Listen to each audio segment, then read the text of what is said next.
안녕하세요. 40대 중반 애청자 남성이 사연 보내드립니다.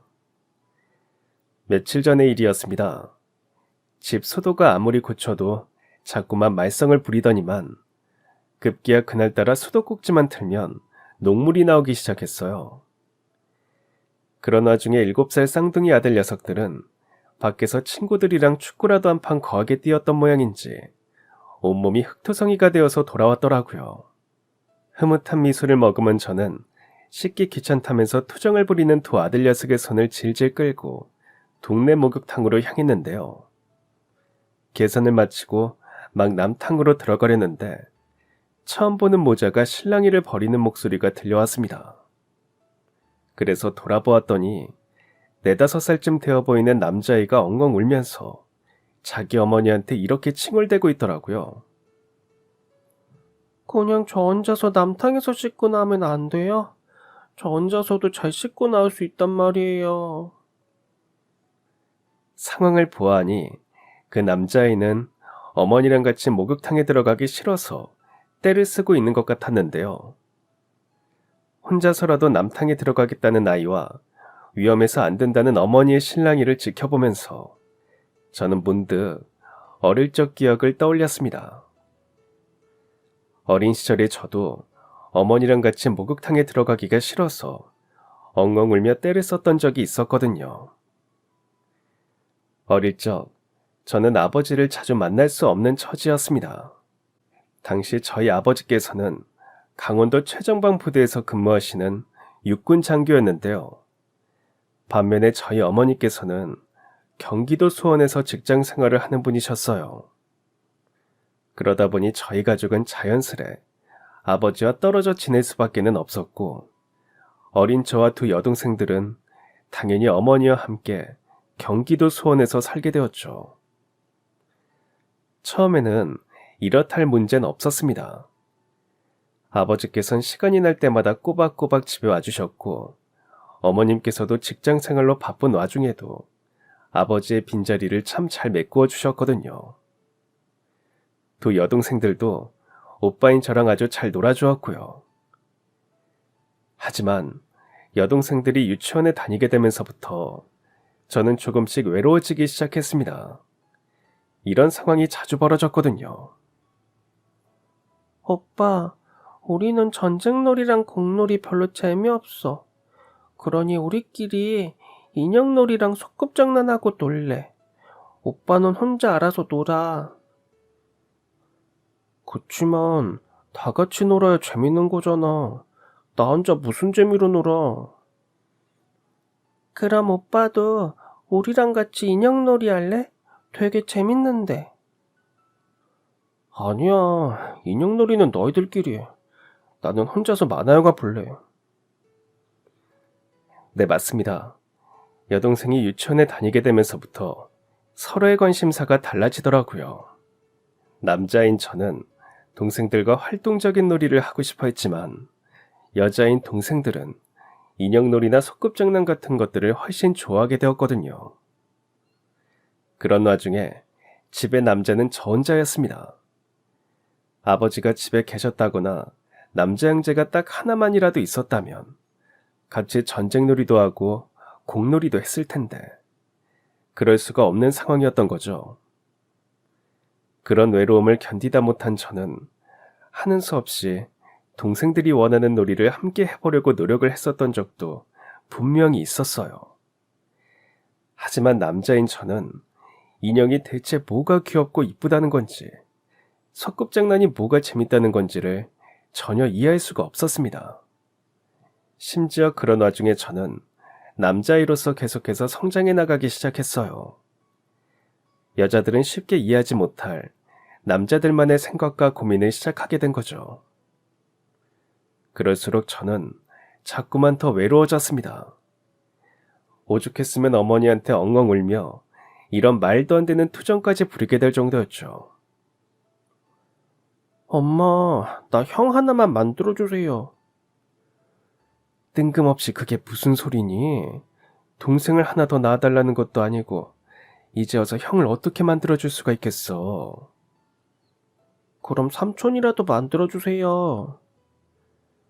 아유, 얘가 갈수록 이해 안 되는 소리를 하네. 삼촌을 어디 슈퍼 가서 사올 수 있는 것도 아니고 대체 왜 이런 투정을 부리는 거니? 집안에 남자가 저 하나뿐이라서 혼자 너무 외롭단 말이에요. 그때 솔직히 저도 다 알고 있었습니다. 동생을 하나 더 낳아달라고 떼를 쓰는 거면 또 모를까 형이나 삼촌을 만들어달라는 투정이 얼마나 말도 안 되는 것이겠냐고요. 어머니께서 저에게 부족한 부모셨던 것도 아니고요. 하지만 당시 저에게는 남자 가족이 필요했습니다. 같은 남자로서 저를 이해해줄 그런 사람 말이죠. 그런 제 마음을 알게 된 어머니께서는 난처해지셨습니다.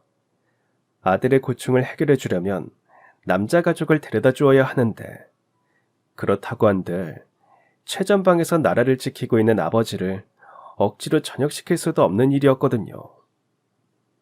더군다나 당시 가깝게 지내는 친척들 중에서도 남자는 하나도 없었습니다.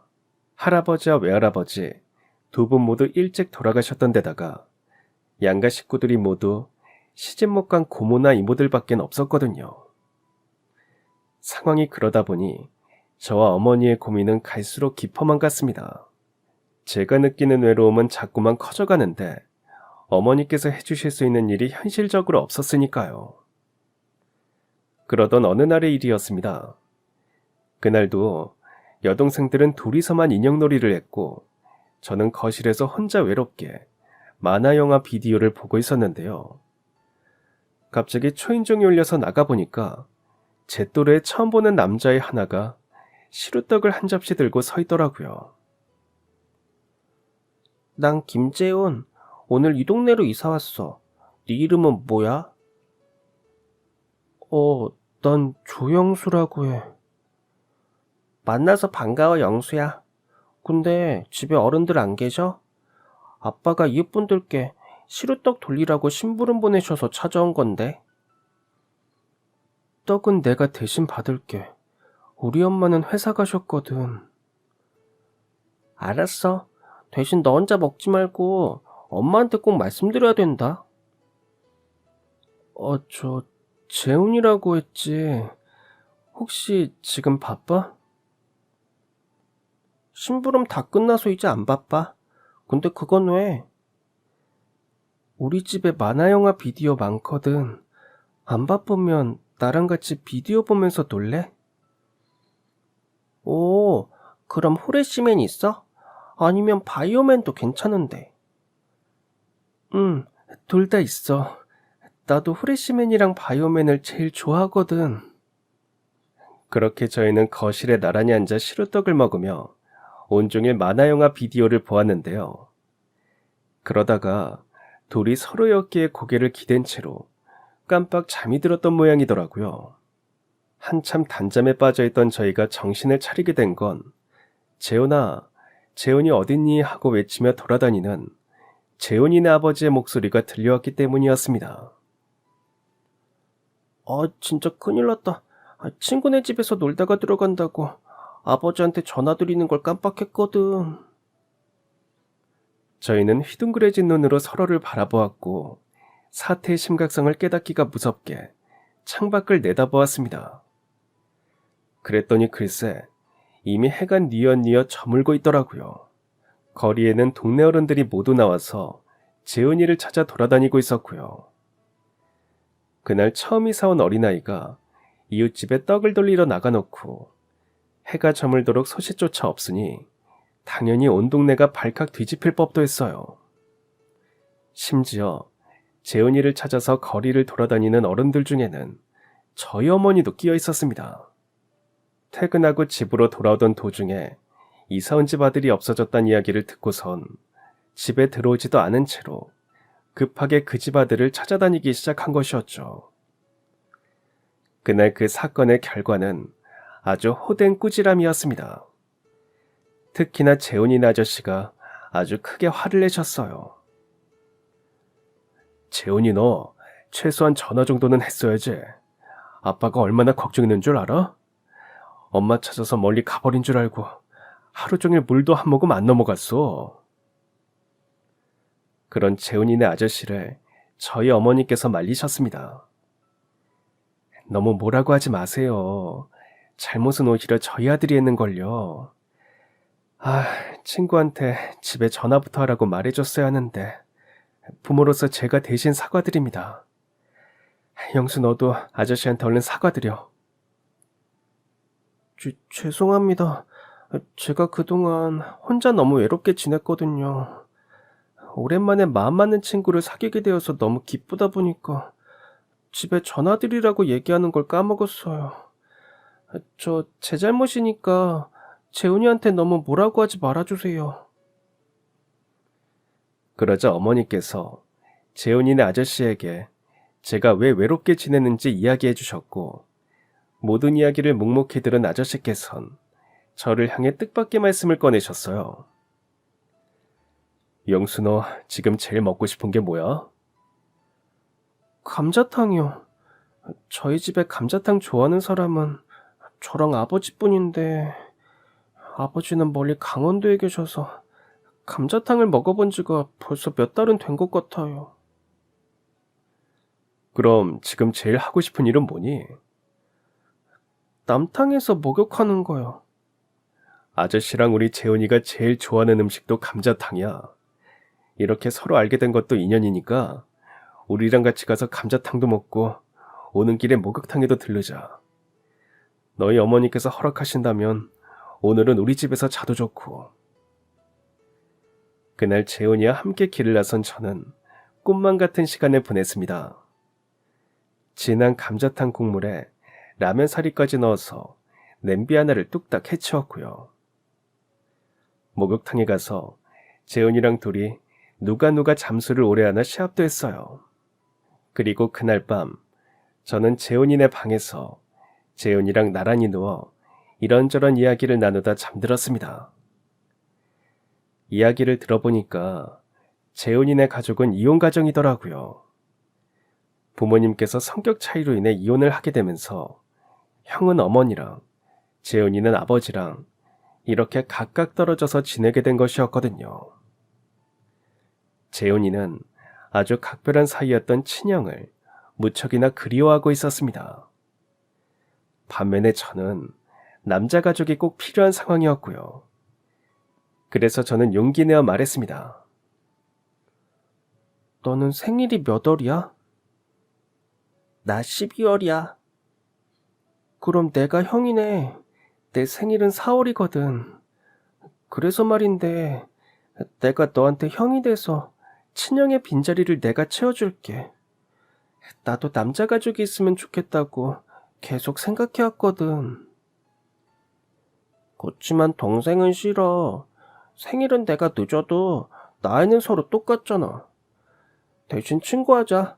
친형제 같은 친구. 이로써 저희는 친형제 같은 친구 사이가 되었습니다. 쉽게 말씀드리자면 의형제 사이를 맺었다고 봐도 무방해요. 재훈이와 저는 굳이 형동생을 따지지는 않았지만 마치 삼국지에 나오는 유비관우 장비 못지않게 아주 끈끈한 사이였거든요. 게다가 재훈이네 아저씨 또한 저를 친자식처럼 생각해 주셨습니다. 덕분에 재훈이는 떨어져 지내게 된 친형의 빈자리를 느끼지 않을 수 있었고, 저는 남자 가족이 한꺼번에 둘씩이나 생긴 셈이 되었죠. 그렇게 시작된 저희의 우정은 빠르게 흘러가는 시간만큼이나 빠르게 깊어졌는데요. 중학교에 입학하게 되면서부터 서로가 조금씩 다른 길을 걷게 되기 시작하더라고요. 머리가 워낙 좋은 재훈이는 시험만 봤다 하면 전교 1등 성적표를 받아오기 시작했고, 신체 능력이 워낙 좋았던 저는 태권도부에 들어가서 금메달을 줄줄이 따왔거든요. 하지만 그 와중에도 전혀 달라지지 않는 것이 딱 하나 있었으니 그건 바로 저와 재훈이의 우정이었습니다. 저희는 여전히 한 가족처럼 한데 어울려서 행복하게 잘 지냈거든요. 이처럼 서로 절대로 떼어낼 수 없는 사이였던 저와 재훈이에게 이별의 순간이 찾아오게 된 건 저희가 고등학교 입학을 앞두고 있던 어느 날의 일이었습니다. 그게 정말이야? 경상도에 있는 체육고등학교에 합격했다고? 합격 소식 듣자마자 너한테 제일 먼저 알려주는 거니까 영광인 줄이나 하셔. 그럼 이제 앞으로 어떻게 되는 거야? 기숙사에서 지내게 되는 건가? 당연하지. 수원에서 경상도까지 왔다 갔다 통학을 할 순 없을 테니까. 근데 너 혹시 나랑 떨어져 지내기 싫어서 그러는 거야? 아이, 그래. 너랑 떨어지기 싫어서 그런다, 왜? 너 없이 나 혼자 심심해서 어떻게 지내라고. 너무 서운할 필요는 없어.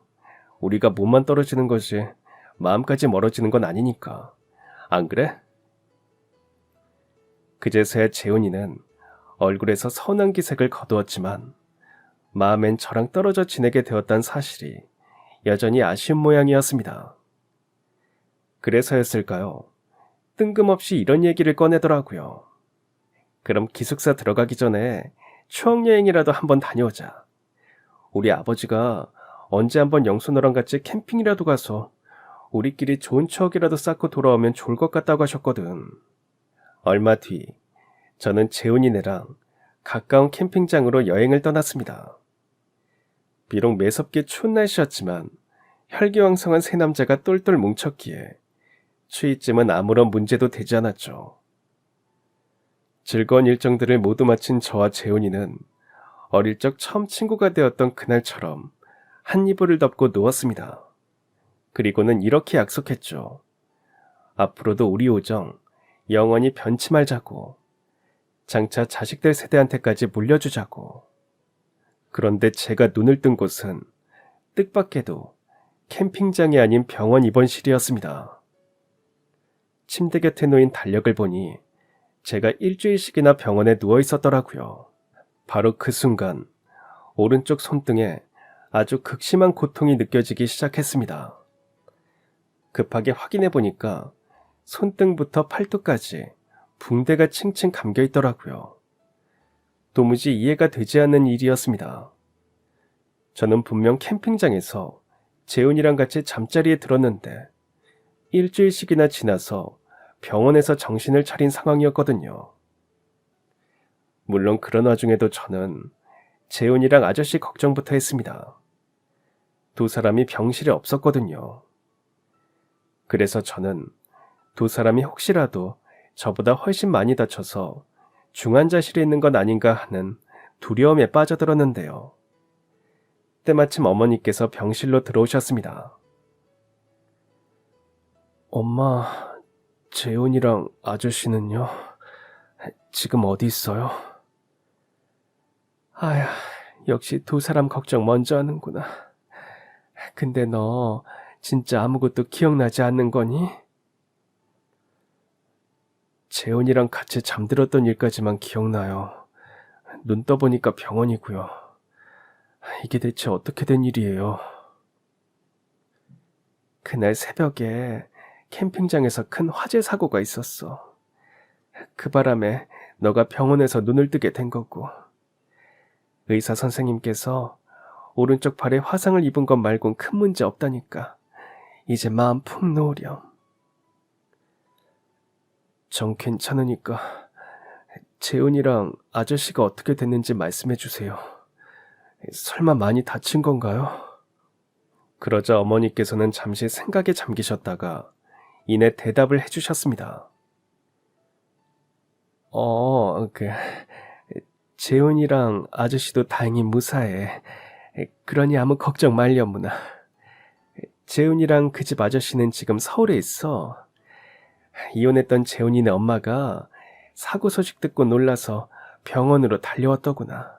재훈이네 아저씨도 한 걸음에 달려와준 와이프한테 크게 감동한 모양이고. 그래서 그 집 부모님이 이참에 재결합하기로 결정했다지 뭐니. 저희 어머니의 말씀에 따르면 캠핑장 화재 사고가 전화위복의 계기가 되어서 재훈이네 부모님이 재결합을 하기로 결정하셨다고 합니다. 그래서 제가 병원에서 혼자 눈을 뜨게 된 것이었어요. 재훈이랑 아저씨 둘 다 별로 다치지 않아서 간단한 검사와 치료 후에 곧장 퇴원을 했으니까요. 또 그 길로 서울에 있는 어머니네 집으로 들어가서 살게 되었던 거고요. 딱 거기까지 들었을 때 저는 크게 안도했습니다. 재훈이랑 아저씨가 무사해서 다행이었고 그 집 부모님께서 재결합을 하게 된 것 또한 너무 잘된 일이라고 생각했어요. 재훈이가 늘 그리워하며 지내던 친형과 마침내 같이 살게 된 것이었으니까요. 하지만 그렇다는 건 재훈이와 저 사이의 인연이 단절될지도 모른다는 뜻과도 마찬가지인 일이었습니다. 재훈이네 가족의 재결합은 제가 정신을 차리지 못하고 있던 사이에 벌어진 너무나도 갑작스런 일이었기에 저는 재훈이가 지내게 될 서울집의 주소와 집 전화번호를 받아놓지 못했거든요. 심지어 그때는 지금처럼 휴대전화도 없는 시절이었기에 인연을 계속 이어가려면 집 주소와 집 전화번호를 반드시 받아놓아야만 했었어요. 저는 그걸 하지 못했던 거고요. 그럼에도 저는 재훈이와의 인연을 포기하지 않았습니다. 재훈이가 먼저 저희 집으로 연락을 줄 거라고 생각을 했으니까요.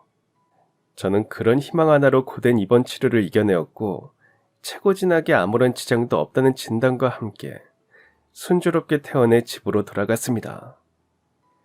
이제 남은 건 재훈이가 저희 집으로 먼저 연락을 해주기를 기다리는 것뿐이었죠. 하지만 퇴원 당일 저는 어머니로부터 천천벽력 같은 소식을 전해 듣게 되었습니다. 조금 전에 너희 아버지한테서 연락이 왔는데 오늘 저녁 신청을 했다더구나. 이번 일 겪으면서 깨달은 바가 많았던 모양이야. 아들이 입원해 있는 내내 훈련 때문에 병원에 한 번도 와보지 못했잖니. 그래서 저녁을 결심하셨대. 그리고 벌써부터 이사 준비까지 시작하고 있던걸. 이사 준비요? 그건 또 무슨 말씀이세요? 너가 입학하게 될 고등학교 근처로 우리 가족 다 같이 이사를 가기로 했어. 너희 아버지가 그러더라. 기숙사에서 지내는 것보단 집에서 가족들의 보살핌 받으면서 운동을 하는 쪽이 낫지 않겠냐고. 아버지가 그동안 못해준 부모 노릇을 이참에 아주 제대로 해줄 생각이셔. 네, 맞습니다. 재훈이네가 서울로 이사를 떠난 것도 모자라서 저희 가족들 또한 이사를 가기로 부모님들께서 이미 정해놓으셨더라고요. 그렇게 되면 저와 재훈이 사이의 인연의 끈이 끊어져 버리게 되는 셈이었습니다. 만약 예정대로 이사를 가게 될 경우 재훈이가 알고 있던 저희 집 주소와 전화번호가 바뀌게 될 테니까 말이죠. 하지만 저는 이사를 반대할 수 있는 입장도 아니었습니다.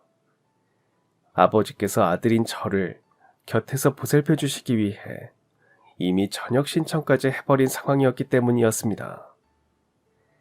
즉, 저희 가족의 이사는 막을 수 없는 수순이었던 거죠. 실제로 얼마 뒤 저희 가족은 제가 진학한 체육고등학교 근처로 이사를 떠났습니다. 저는 이사를 떠나던 그 순간까지도 재훈이의 연락을 기다렸지만 끝내 편지도 전화도 도착하지 않았습니다. 결국 그렇게 이사를 떠나는 저에게 유일하게 되었던 건 재훈이랑 아저씨가 화재 사고에서 무사히 살아남았으니 다행이라는 생각 하나뿐이었죠. 그때 저는 정말 그 생각 하나를 위안으로 삼았습니다. 저희가 진정 인연이라면 살다가 한 번쯤은 우연이라도 반드시 마주치게 될 테니 일단은 재훈이가 멀쩡히 살아있다는 것이 중요했죠. 다만 연이은 상황들을 몸소 겪으면서 저에게는 한 가지 변화가 생겼습니다. 원래 제 꿈은 국가대표 태권도 선수가 되는 것이었는데요. 아들 자식을 위해 천직이었던 군생활을 마감하신 아버지의 사랑에 보답하기 위해서라도 장차 국군장교의 길을 걸어가기로 결심을 했거든요. 이후 그 꿈을 이루기 위해서 저는 대학생활을 ROTC 사관생도로 보냈고 졸업과 동시에 꿈에 그리던 육군장교로 임관했습니다. 제 어깨에 소위계급장을 직접 달아주시면서 대견하시던 아버지의 모습이 아직도 눈에 선해요. 자랑스러운 국군 장교가 되기를 참 잘했다는 생각이 들었죠. 그렇게 시작된 군 생활은 참으로 숨가쁜 나날이었습니다. 새파란 신입 소위를 놀려먹으려고 드는 말년병장들과 기싸움도 숱하게 벌였었고요. 제가 복무하던 부대 내에서 탈영병이 발생하던 날엔 그야말로 정신이 아찔해지더라고요. 그래서 어떻게 되었냐고요? 탈영병은 검거했냐고요? 그게 실은 조금 웃긴 상황이긴 한데요. 알고 보니까 탈영 사건이 아니더라고요. 온갖 훈련에 지친 병사 하나가 너무 피곤한 나머지 창고에 몰래 숨어서 눈만 잠깐 붙이려다가 그만 아주 깊게 잠이 들어버렸을 뿐이었습니다. 저를 포함한 모든 부대원들은 병사 하나가 보이지를 않으니 당연히 탈영을 의심할 수밖에 없는 상황이었고요. 제가 그 우스운 사건을 유독 선명하게 기억하고 있는 이유는 창고에서 잠들어버린 병사의 모습에서 재훈이가 이사오던 날의 추억을 떠올렸기 때문이었어요. 왜 재훈이가 처음 만나던 날에 저희 집에서 만화영화 비디오를 보다가 깜빡 잠이 들어버렸던 일이 있었잖아요. 그때 아저씨가 재훈이를 찾아서 온 동네를 돌아다니셨었고요.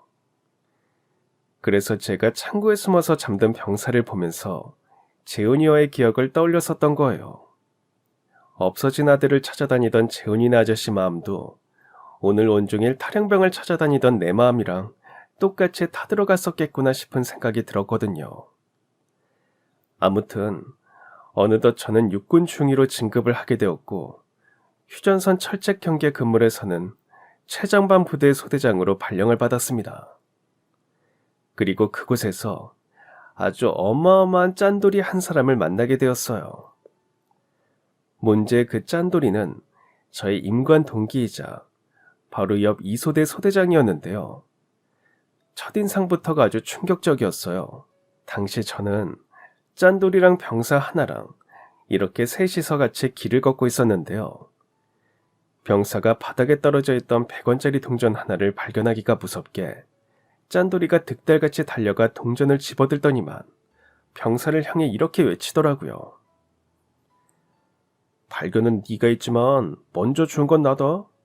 먼저 준 사람이 임자인 건 알지? 나중에 딴소리 하지 마. 그보다 더 놀라웠던 건 말이죠. 짠돌이를 바라보는 병사의 태도였습니다. 마치 자주 있어왔던 일인 것처럼 그러려니 하고 있었거든요. 이에 저는 그 병사를 조용히 불러내서 물어봤어요. 그 이소대장 있잖아. 대체 어떤 사람이야? 다른 장교들과 여러모로 다른 것 같던데. 말도 마십시오. 전생에 돈 없어서 죽은 귀신이 붙었는지 짠돌이도 저런 짠돌이가 따로 없을 지경입니다. 행정반 앞에 자판기 하나 있지 않습니까? 그 자판기 밑을 보면 땅이 움푹 파여 있습니다. 그거 이소대장이 동전 찾겠답시고 자판기 밑을 파헤쳐서 그런 겁니다. 짠돌이 이소대장의 기막힌 행동은 거기서 끝이 아니었습니다. 군대를 다녀오지 않으신 분들께서도 이해하기 쉽도록 우선 당시 저희 부대 일상에 대해서 간략하게 말씀을 드린 다음에 그 짠돌이의 만행에 대해서 다시 이야기를 이어가겠습니다. 당시 제가 근무하고 있던 부대는 휴전선 철책을 지키는 최전방 부대로서 다른 세상과 완벽하게 단절이 되어 있었습니다. 부대 주변에 보이는 건 오직 산과 휴전색 철책뿐이었죠. 그러다 보니 제일 문제가 되는 건 역시나 먹는 문제였습니다. 물론 부대에서 하루 세끼 식사를 제공하지만 한창 혈기왕성한 나이에 새끼밥으로는 당연히 부족하게 마련이었거든요. 더군다나 군대라는 곳이 원래 먹고 돌아서면 금세 배가 고픈 곳이기도 하고요. 그래서 보통 군부대 내에는 PX라는 이름을 가진 일종의 매점이 하나씩은 꼭 있어요. 일반적인 경우에는 바로 그 PX에서 간식도 사 먹고 담배도 사서 피우고들 해요. 하지만 제가 근무하던 최정반 부대에는 PX가 없었습니다. 대신 정기적으로 부대를 찾아오는 트럭이 한 대 있었어요. 황금마차라는 이름으로 불리우는 그 트럭에는 간식들을 포함해서 정말 갖가지 물건들이 실려 있었고, 그런 황금마차가 도착하면 간부들이고 병사들이고 관계없이 우르르 달려나갔습니다. 간식과 생필품들을 구할 수 있는 유일한 수단이 바로 황금마차였거든요. 당연히 다들 한 번에 왕창씩 사서 관물대에 보관해 두었고요.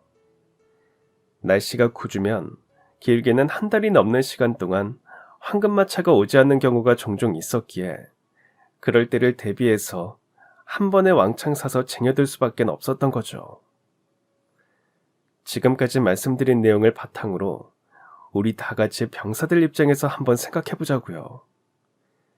병사들 입장에선 황금마차에서 구매해 쟁여놓은 간식은 아주 소중할 거예요.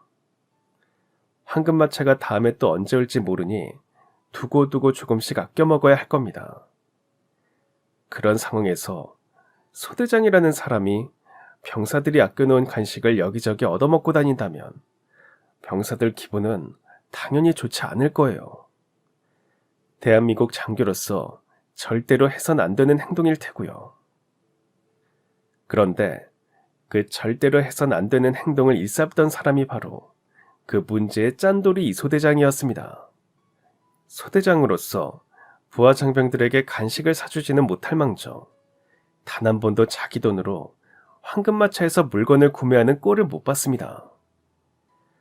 심지어 간식만 얻어먹은 것도 아니에요. 담배까지 매번 병사들한테 빌려서 피웠습니다. 말이 좋아서 빌려 피운 거지 사실상 얻어 피운 거고요.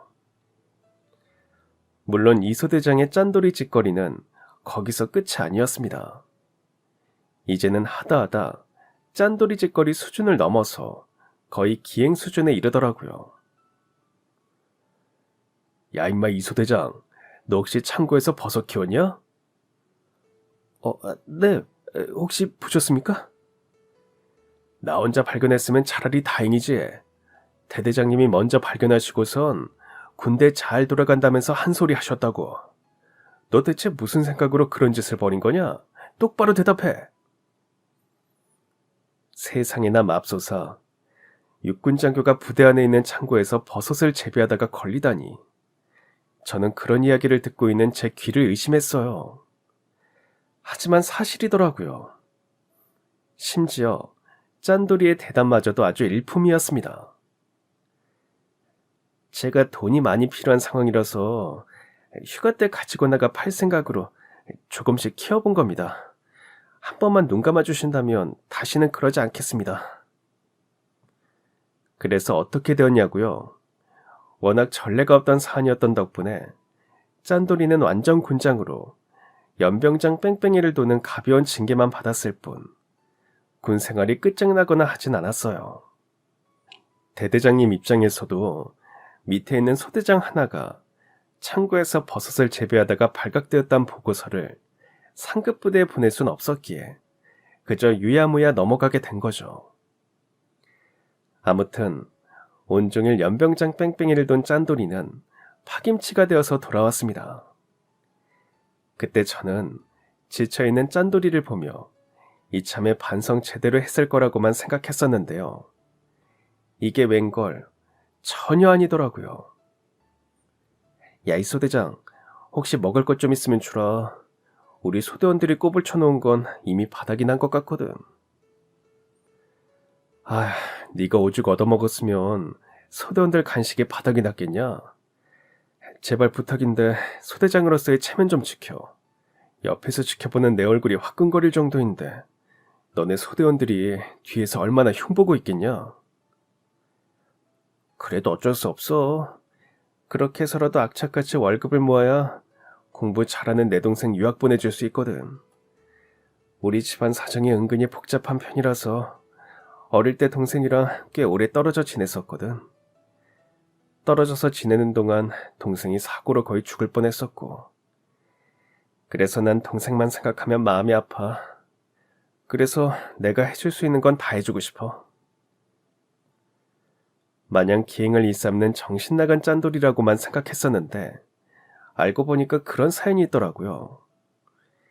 그제서야 저는 짠돌이, 아니 이소대장을 조금은 이해할 수 있게 되었습니다. 사실 육군 중위 월급이라는 게 그다지 많지가 않아요. 그런 와중에 사랑하는 동생의 유학비를 모으려면 월급을 악착같이 아끼고 또 아껴야만 했겠죠. 그래서 자존심까지 구겨가며 병사들에게 간식을 얻어먹고 담배도 얻어 피워야만 했었을 거고요. 하지만 아무리 그렇다고 한들 이소대장의 행동이 잘못이라는 건 부정할 수 없는 사실이기도 했어요. 이에 저는 이소대장을 위해 진심으로 조언을 해주었죠. 아무리 그래도 창고에서 버섯을 키운 건 너무 심했어. 병사들한테 매번 얻어먹는 것도 보기 안 좋은 일이고. 누가 그걸 몰라서 그러냐? 월급 아끼려다 보니까 나도 모르는 사이에 자꾸 짠돌이가 되어가더라. 어쩌겠어. 그게 지금 내 처지인 것을. 기다려봐. 나한테 생각이 있으니까. 이튿날 저는 중대장님을 찾아가서 이소대장의 사정을 보고했습니다. 그리고는 이소대장에게 숨통을 틔워줄 수 있는 아이디어 하나를 중대장님께 말씀드렸죠. 저희 부대 구역에 잣나무가 엄청 많지 않습니까? 그래서 가지치기 작업 제가 맡아서 해보겠습니다. 대신 잣나무 가지에서 나온 잣송이들은 제가 가질 수 있도록 해주십시오. 잣을 팔아서 이소대장을 도우려는 거지? 네, 맞습니다. 중대장님께서 허락해 주신다면 그렇게 하고 싶습니다. 그러자 중대장님께서는 흔쾌히 허락을 해주셨습니다. 잣을 팔아서 이소대장의 사정이 조금 나아지면 더 이상 기행을 벌이지 않을 것이라고 판단하셨던 덕분이었죠. 하지만 그 얘기를 알게 된 이소대장은 뜻밖에도 노발대발했습니다. 야, 조중이, 너 나한테 갑자기 왜 이러는 거야? 내가 어제 마음속에 있던 이야기 좀 털어놨다고 동정하는 거야? 괜히 비꼬지 마. 우린 전우잖냐? 바로 그 말이 짠돌이의 심금을 울렸던 모양이었습니다. 제가 말을 마치자 무섭게 훌쩍거리며 눈물을 쏟아내기 시작했거든요. 그러는 통에 지나가던 병사들이 무슨 일 있나 싶어서 들여다보기 시작했고, 이에 저는 그동안 이소대장이 벌였던 기행에 대해서 병사들에게 해명도 할 겸 이소대장의 사연을 병사들에게 들려주었습니다. 그리고는 이렇게 말했죠. 우린 전우다. 가장 힘든 순간을 서로의 어깨에 기대며 함께 이겨내는 전우. 지금 너희들 앞에 있는 이소대장은 형으로서의 무게를 짊어지고 살고 있는 사람이자 우리의 전우이다. 나랑 같이 이소대장을 돕고 싶은 사람들은 가지치기 작업에 지원해 주기를 바란다. 참여하지 않는 인원에게 불이익까지는 않을 테니까 자유롭게 생각하면서 결정하도록. 그 결과는 너무나도 놀라웠습니다. 환자를 제외한 중대한 전원이 가지치기 작업에 자진해서 동참해 주었거든요. 많은 인원들이 참여하다 보니 일은 아주 수월하게 끝이 났고 수확한 잣은 행보가님께서 가장 가까운 시장에 내다 파셨습니다. 당연히 모든 수익금은 이소대장에게 전달이 되었고요. 또한 그때 얻게 된 건 단순히 잣을 팔아 마련한 돈뿐만이 아니었어요. 과장 조금 보태서 미국 특수부대 부럽지 않을 정도로 깊고 진한 전우애가 저희 부대 장병 모두에게 생겼거든요. 심지어 저희 부대 이야기는 부대 운영 모범 사례로 선발되어서 투스타인 사단장님에게까지 보고가 들어갔고, 거기서 한 걸음 더 나아가서 쓰리스타인 군단장님까지 알게 되셨습니다.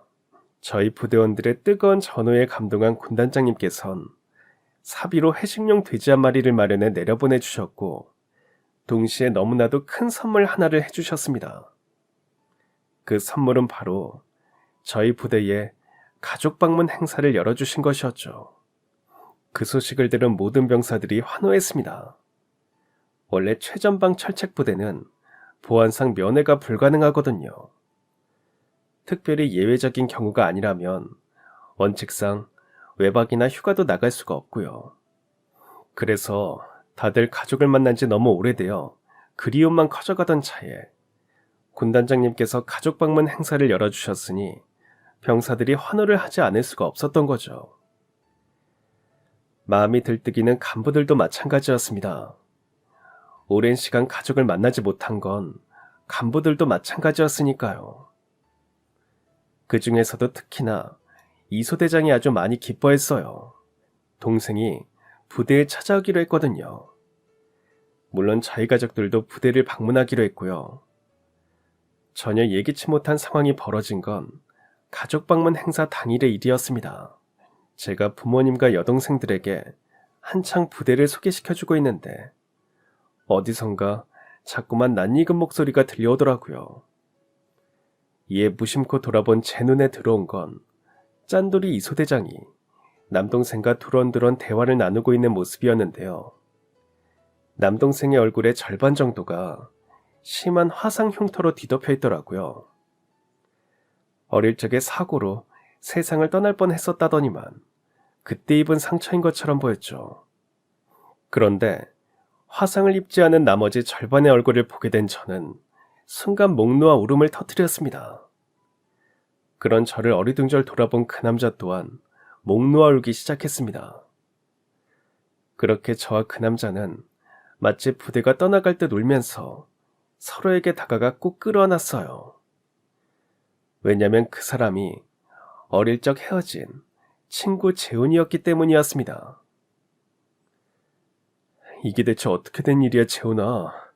네가 이소대장이 말하던 동생이었어? 그건 오히려 내가 할 말이지. 우리 형이 그렇게 자랑하던 새 친구가 영수 너였구나. 우리가 진짜 인연은 인연인 모양이네. 살면서 언젠가 한 번쯤은 다시 만나게 될 줄 알았지만 이렇게 기막힌 상황이 펼쳐질 거라곤 전혀 예상조차 못했어. 근데 너 얼굴이 대체 왜 이래? 얼굴이 왜 흉터투성이가 되었냐고. 캠핑장 화재 사건 때 이렇게 됐지 뭐. 우리 아버지도 그때 돌아가셨고. 그건 또 무슨 소리야? 우리 엄마가 분명 별탈 없이 무수하다고 했었는데? 캠핑장 화재 사건과 관련된 진실의 열쇠는 다름 아닌 저희 어머니께서 가지고 계셨습니다. 마침 어머니께서도 부대 방문 행사에 참석한 참이셨기에 저는 어머니에게 즉시 자초지종을 물어볼 수 있었어요.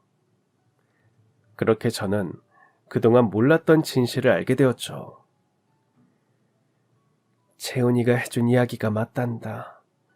목숨 걸고 널 구해주었던 사람은 재훈이랑 그 집 아저씨였거든. 덕분에 넌 가벼운 화상에 그쳤지만 아저씨는 아니었어.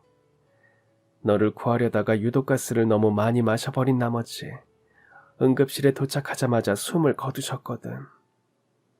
재훈이도 너를 구하려다가 저렇게 얼굴이랑 전신에 심한 화상을 입게 되었고.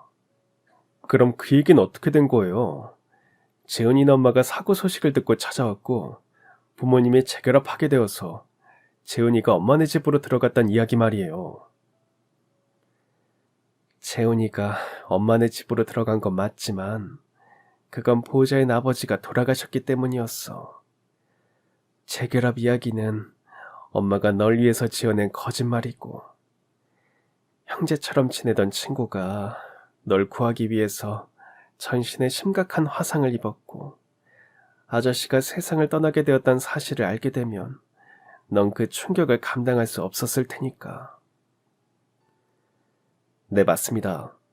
사고 당시 저는 한창 감수성 예민한 청소년 시기였기에 어머니께서는 재훈이네와 관련된 진실을 솔직하게 말씀하실 수가 없었던 것이었어요.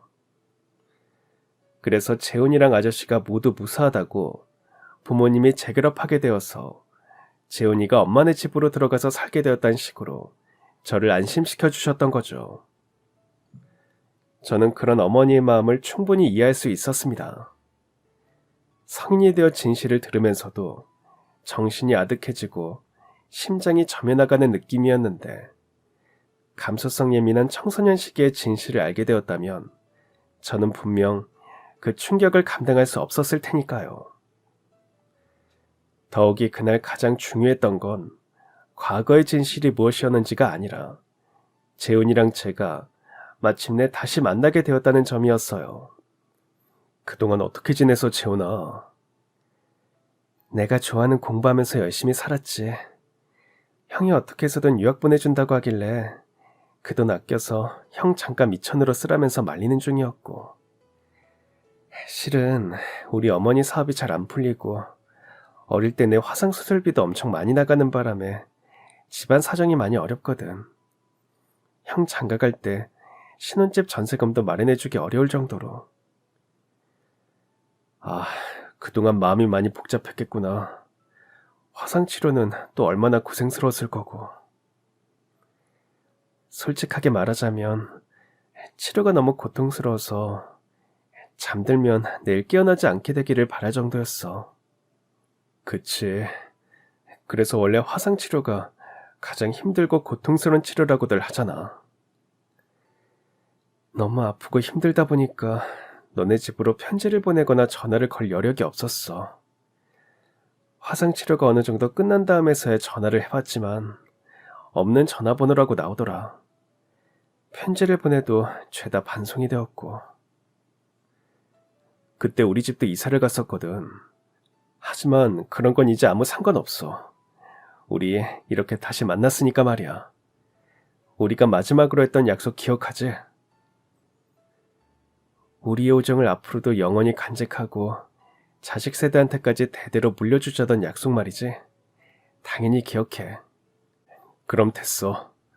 우리 앞으로 그 약속 잘 지키면서 살자, 친구야. 그러자. 그리고 우리 형 도와줘서 고마워. 얘기 들었어. 아이, 별 말씀을. 나한테 너네 형은 전우고 나한테 넌 세상에서 가장 소중한 친구잖아. 우리 세 사람은 가족이나 마찬가지인 사이니까 너무 고마울 필요 없어. 가족끼린 원래 서로 돕고 사는 거잖아. 그날의 가족 방문 행사는 유독 뜻깊은 것이었습니다. 재훈이와 제가 제외했을 뿐만 아니라 짠돌이 이소대장, 그러니까 재훈이네 친형까지 포함한 저희 세 사람이 새로운 가족으로 거듭나게 되는 순간이었으니까요. 이후 저는 재훈이랑 재훈이네 형이랑 다 같이 아저씨의 산소를 찾아갔습니다. 그리고는 술 한잔과 함께 절을 올리며 이렇게 약속했죠. 아저씨께서 구해주신 목숨을 한평생 뜻깊게 쓰겠다고. 아저씨의 두 아들들과도 한평생 호용호재하면서 앞으로 영원히 한 가족처럼 서로 도와가면서 지내겠다고.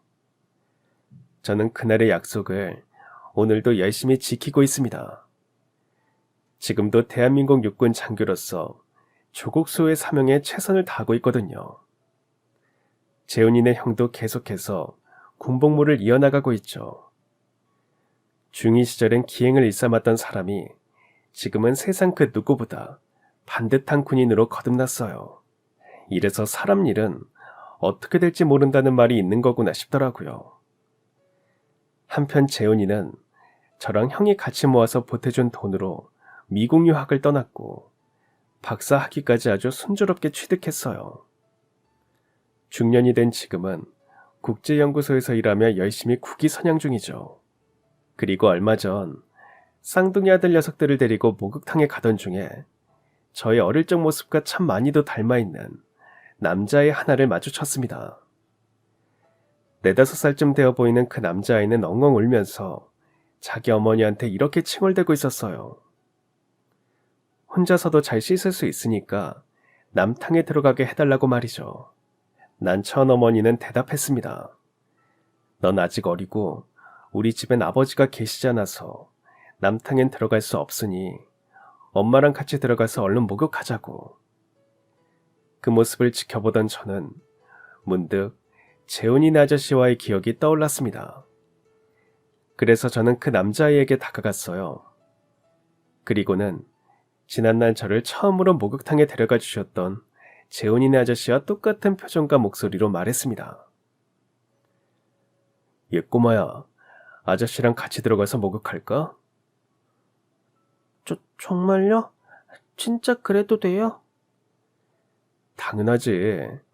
저기 서 있는 쌍둥이 녀석이 아저씨네 아들이거든.